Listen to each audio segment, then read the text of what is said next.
বছর ঘুরে বছরের প্রথম ফল আল্লাহ তাআলা আমার ঘরে পাঠিয়েছে, আলহামদুলিল্লাহ। তো প্রতি বছরই আমরা এই ফলের জন্য ওয়েট করি। তো অনেকেরই এই লিচু পছন্দ, কারণ বছর ঘুরে একবারই সেই লিচুটা পাওয়া যায়। তাই লিচু আম অনেকেই পছন্দ করে। তো আজকে কিন্তু শুধু লিচু খাচ্ছি না, সাথে কিন্তু সিঙ্গাপুরের আমও খাচ্ছি। সবকিছুর জন্য আল্লাহর দরবারে শুকরিয়া। আজকের ব্লগে কি কি আছে দেখতে চাইলে ফুল ভিডিওটা দেখেন, তাহলে বুঝতে পারবেন। আসসালামু আলাইকুম, আমি সাদ সাথী। আলহামদুলিল্লাহ আমি ভালো আছি, আশা করি আপনারাও ভালো আছেন। প্রতিদিনের মতো আবারও ডেইলি ব্লগ নিয়ে হাজির হলাম। প্লিজ স্কিপ না করে ফুল ভিডিওটা দেখবেন, আশা করি ভালো লাগবে। যারা ফেসবুক পেজটা এখনো ফলো করেন নাই, এখনই ফলো করে রাখুন please. Like, comment and share করে দিবেন। আর যারা ইউটিউব চ্যানেল থেকে ভিডিওটা দেখছেন, একটি করে লাইক এন্ড সাবস্ক্রাইব করবেন। বেল আইকনে ক্লিক করতে কিন্তু ভুলবেন না। তাহলে চলুন আজকের ব্লগটা শুরু করে ফেলি। তো কিছুদিন আগে এসএসসি পরীক্ষার রেজাল্ট দিয়েছে, তো অনেকেই খুব ভালো রেজাল্ট করেছে। তো সবার জন্য অনেক অনেক শুভকামনা রইল। আমার এক ভাতিজা পরীক্ষা দিয়েছিল, ওর মিষ্টি পাঠিয়েছে, তাই সকালের নাস্তাটা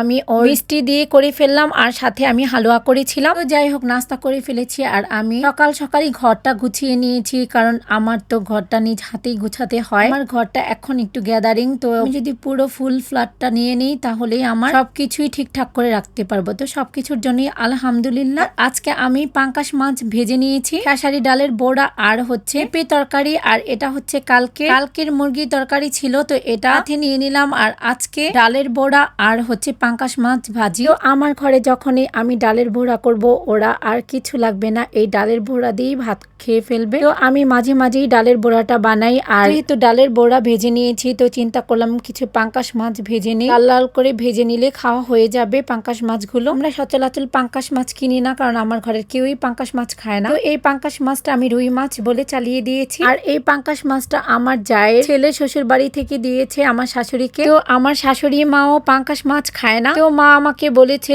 এই পাঙ্কাশ মাছটা একটু বেশি করে মশলা মাখিয়ে ভেজে খেয়ে দেখ, অনেক মজা লাগবে। তো ওনার কথা মতো ভেজে নিলাম, সত্যি খুবই মজা লেগেছে। আমিও তেমন পাঙ্কাশ মাছ খাই না, কিন্তু আমি আজকে খেয়েছি, অনেক ভালো লেগেছে। তো সবকিছুর জন্য আবারও বলি আলহামদুলিল্লাহ। যাই হোক, কেক বেকিং করার জন্য আমি কিছু অনলাইন থেকে পার্সেল অর্ডার করেছিলাম। তো এখন আমি আনবক্সিং করে দেখছি সবকিছু ঠিকঠাক মতো দিয়েছে কিনা। তো আমার কেক বেকিং করাটা আমার শখের বিষয়, আমি ইউটিউব থেকে একটু একটু করে ট্রাই করছি, দেখি পারে কিনা। তো প্রথম একটুও ভালো হয় নাই, দ্বিতীয় দিন একটু মাশাল্লাহ যাও ভালো হয়েছে, আর তৃতীয় দিন একদমই মাশাল্লাহ ভালো হয়েছে। আমি কল্পনাও করিনি আমি এত তাড়াতাড়ি এভাবে এত সুন্দরভাবে কেক ডেকোরেশন করব। তো চেষ্টা করলে সবকিছুই সম্ভব। আল্লাহ তাআলা মানুষকে সৃষ্টি করেছেন, আর মানুষের ভিতরে অনেকটা গুণ দিয়েছেন। আল্লাহর দরবারে অনেক অনেক শুকরিয়া যে আল্লাহ তাআলা সবকিছুই মানুষের ধারায় সবকিছুই সম্ভব করে রেখেছেন। তো যাই হোক, এখানে আমি সবকিছুর নাম জানি না, আমি আপনাদের একটু একটু করে দেখিয়ে দিলাম কি কি করার জন্য আমি পারচেস করেছি। তো আমার অনেক কিছুই আছে, তো কিছু কিছু জিনিস ছিল না, ওগুলো আমি নিয়েছি। আর এখন আমি হোয়াইট চকলেট, ডার্ক চকলেট আর ক্রিমটা ফ্রিজে রেখে দিচ্ছি। আর প্রথমে তো ইন্ট্রোতে আমি বলিয়ে দিয়েছি বছরের প্রথম ফল আম আর লিচু অধিকাংশ মানুষ খুবই পছন্দ করে, কিন্তু